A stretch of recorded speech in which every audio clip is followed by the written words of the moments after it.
নবী আমার মসজিদের নববীর ভিতরে বসা, সাহাবায়ে কেরাম পিছনে দাঁড়িয়ে আছে। এমন সময় এক অমুসলিম বিজাতি মসজিদে নববীর ভিতরে ঢুকে গেল। কোনো কথা নেই, নবীজির সামনে মসজিদে নববীর ভিতরে পেশাব করে দিল।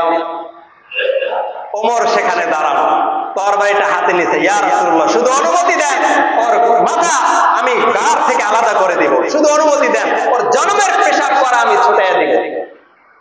নবীজি বলতেছে, ওমর একটু অপেক্ষা কর, এই সময় যদি তুমি তাকে বাধা দাও তার শরীরের ক্ষতি হতে পারে।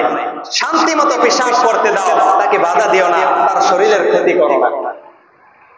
পেশাব করলেন, নবী আমার ডাক দিলেন, এদিকে আসো, তোমাদেরও তো ইবাদতখানা জায়গা আছে। বলে হ্যাঁ আছে। সেখানে গিয়ে যদি আমাদের ধর্মের কোন লোক যদি সেখানে পেশাব করে, বলো তো তোমার কাছে খারাপ লাগবে কিনা? বলে ইয়া রাসূলুল্লাহ, অবশ্যই আমাদের কাছে খারাপ লাগবে। বলে এখানেও আমরা আমাদের রবকে সিজদা করি, এখানে যদি তুমি পেশাব করো আমাদেরও তো খারাপ লাগবে। এই কাজগুলো আর কখনো করো না। অমুসলিম বিজাতি সাথে সাথে নবীর পায়ে পড়ে গেল, ইয়া রাসূলুল্লাহ, সারা জনম আমাদের ধর্মের ভাইরা আমাদেরকে শিক্ষা দিয়েছে মুহাম্মদ, আব্দুল্লাহর বেটা মুহাম্মদ পাগল, ওর মাথা খারাপ, ওর সবচাইতে বাজে একটা লোক। ইয়া রাসূলুল্লাহ, এই কথা শুনতে শুনতে আমার মাথা, আমার মস্তিষ্ক নষ্ট হয়ে গিয়েছে। কিন্তু আজকের এখানে আসার পরে দেখলাম আপনি স্বাভাবিক কোন লোক হতে পারেন না, আপনার মতো লোক এই পৃথিবীতে আর কেউ হতে পারে না।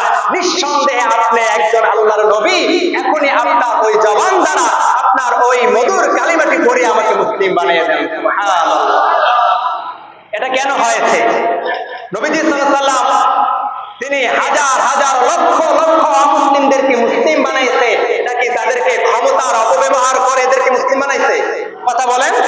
নাকি তাদেরকে হিপনোটাইজ করে তাদেরকে মুসলিম বানাইছে? এমন বিষয়টা এমন নয়। আল্লাহর নবীর আখলাক, তার চরিত্র দেখে অমুসলিম বিজাতিরা তারা মুসলিম হতে বাধ্য হয়েছে।